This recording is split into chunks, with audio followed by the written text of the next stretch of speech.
संविधानले सीमान्तकृत तथा पछाडि परेका समुदायको अधिकार संरक्षणका लागि विभिन्न समावेशी आयोगको व्यवस्था गरेको छ। तर ती आयोगको प्रभावकारितामाथि प्रश्न उठिरहेको छ। पर्याप्त बजेट, कर्मचारी र कानूनी अधिकारको अभाव, सरकारी सहयोगको कमजोरी तथा राजनैतिक नियुक्तिले आयोगहरू कमजोर बनेका छन्। उपलब्ध बजेटको ठूलो हिस्सा प्रशासनिक खर्चमै सीमित हुने र आयोगका सिफारिस कार्यान्वयन नहुने समस्या देखिन्छ। कान्तिपुर कर्मी राजेश मिश्रले तयार पारेको एक सामग्री कान्तिपुर सविस्तारमा। विभिन्न समुदायलाई प्रतिनिधित्व गर्ने गरी गठन भएको दशक बित्न लाग्दा पनि अन्य आयोगहरूमा समावेशी आयोगहरू प्रभावकारी हुन सकेका छैनन्। स्रोत साधनको अभावमा ती आयोगहरू जेनतेन चलिरहेका छन्। आयोगको सिफारिस कार्यान्वयनमा सरकार पनि उदासीन रहने गरेको छ।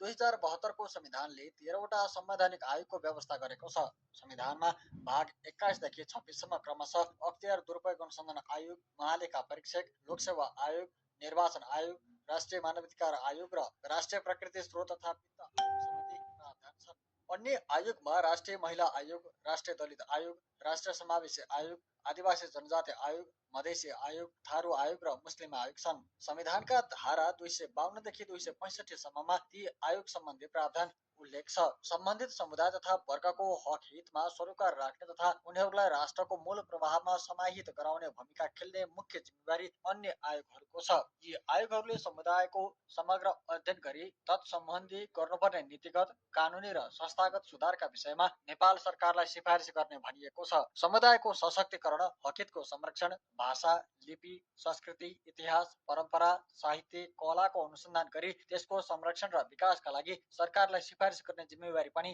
आयोगलाई तोकिएको छ। विषयगत अध्ययन र अनुसन्धान गर्ने तथा त्यसको कार्यान्वयनका लागि सरकारलाई सिफारिस गर्ने आयोगको मुख्य जिम्मेवारी हो। तर जिम्मेवारी अनुरूप कार्य सम्पादन गर्नलाई सरकारले बजेट व्यवस्थापन नगरेको आयोगहरूको गुनासो छ। 2075 मा नियुक्ति पाएकाहरूले 6 वर्ष कार्यकाल पूरा गरिसकेका छन्। थारू, मधेसी, समावेशी र मुस्लिम आयोग अहिले कार्यवाहक नेतृत्वको भरमा चलिरहेका छन्।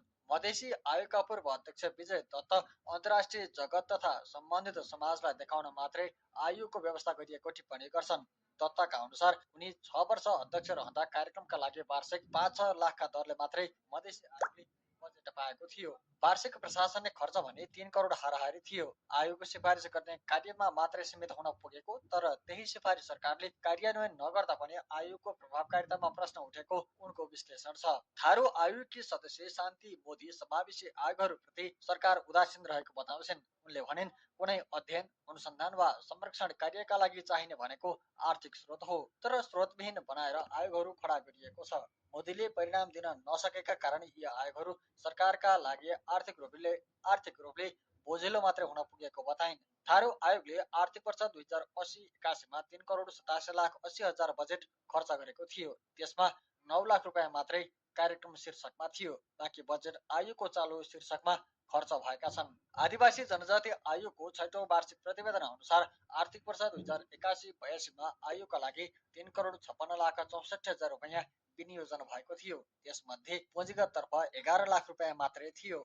आयोगका सदस्य शरण राई सरकारले कनिका छर जस्तो बजेट विनियोजन गर्दा अध्ययन, अनुसन्धान, अनुगमन लगायतका कार्य प्रभावकारी ढङ्गले गर्न नसकिएको बताउँछन्। आदिवासी जनजाति आयोगमा 2077 सालमा पदाधिकारी नियुक्ति गरिएको थियो।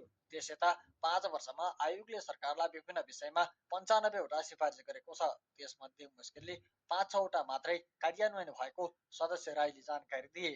आदिवासी जनजाति आयोगकै अर्का सदस्य मिनबहादुर श्रेष्ठ आदिवासी जनजाति अधिकार सम्बद्ध अन्तर्राष्ट्रिय ILO सम्बन्धी महासन्धिको पक्ष राष्ट्र नेपाल रहेका कारण आयोग बनाइयो भने यसलाई अधिकार सम्पन्न र प्रभावकारी रूपमा काम गर्न सक्ने बनाउन कन्जुस्याइ गरिएको बताउँछन्। राष्ट्रिय समावेशी आयोगका कार्यवाहक अध्यक्ष हरिदत्त जोशी कार्यक्षेत्र व्यापक भए पनि बजेट र कर्मचारी जनशक्ति सीमित भएका कारण आयोगले परिणाम देखाउन नसकेको बताउँछन्। आयोगलाई आर्थिक, सामाजिक, शैक्षिक दृष्टिले पछाडि परेका खस आर्य, पिछडिएका वर्ग, अपाङ्गता भएको व्यक्ति, ज्येष्ठ नागरिक, श्रमिक, किसान, अल्पसंख्यक एवं सीमान्तकृत समुदाय तथा पिछडिएको वर्ग र कर्णाली तथा पिछडिएको क्षेत्रमा बसोबास गर्ने तथा आर्थिक रूपले विपन्न लगायतका वर्ग, समुदाय र क्षेत्रका नागरिकको हक अधिकारको विषय हेर्ने जिम्मेवारी छ।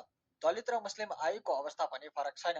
राष्ट्रिय दलित आयोगका अध्यक्ष देवराज विश्वकर्मा कार्यक्रम सञ्चालनका लागि प्राप्त हुने बजेट भन्न भने लज्जाबोध हुने अवस्था रहेको बताउँछन्। सामाजिक मूल्य मान्यताका हिसाबले दलित समुदायमा समस्या ठूलो भए पनि त्यसको सम्बोधनका लागि काम गर्न स्रोत साधन अपर्याप्त रहेको उनको गुनासो छ। विश्वकर्मा आयोगको अध्यक्ष भएको 5.5 वर्ष पुगेको छ।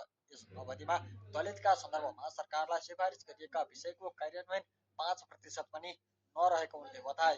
दलित र महिला आयोगले सरकार मातहत रहने गरी 2072 को संविधान आउनुभन्दा अगाडिदेखि नै काम गर्दै आएका थिए। संवैधानिक आयोगको दर्जा पाउनु अगाडि दुवै आयोग गठन आदेशबाट बनेका थिए। महिला आयोगको स्थापना 2058 सालमा भएको हो। अन्य आयोगमा रहेका 7 मध्ये महिला आयोग तुलनात्मक रूपमा बढी संस्थागत र प्रभावकारी छ। महिला आयोगले औसतमा वार्षिक रूपमा 10 करोड हाराहारी बजेट पाइरहेको छ। 5 शाखामा 38 जना स्थायी कर्मचारी तथा विभिन्न तहका 17 अस्थायी पद छन्।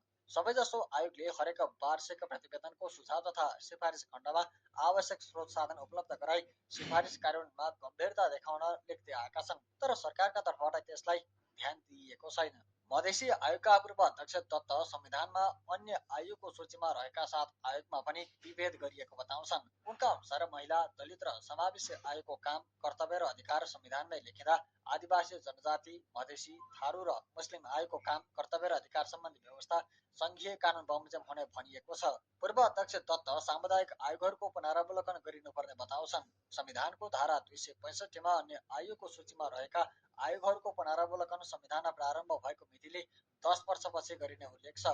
मधेसी आयोगका कार्यवाहक अध्यक्ष जीव शाह भने 2072 को संविधानमा आयोगको व्यवस्था गरिए पनि त्यसको 3 वर्षपछि मात्रै आयोग गठन भएकाले पुनरावलोकनको समय भइ नसकेको बताउँछन्।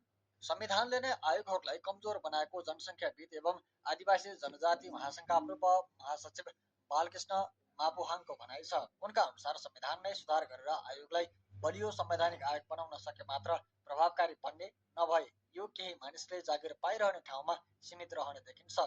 मधेसी नागरिक समाजका संयोजक गणेश कुमार मण्डल आयोगहरूले औचित्य पुष्टि गर्न नसकेको बताउँछन्। मण्डल पनि आयोगहरूको पुनरावलोकन आवश्यक रहेको बताउँछन्। आयोगमा विज्ञता भएका मानिसहरूको नियुक्ति नभएकाले पनि प्रभावकारी बन्न नसकेको उनको टिप्पणी छ।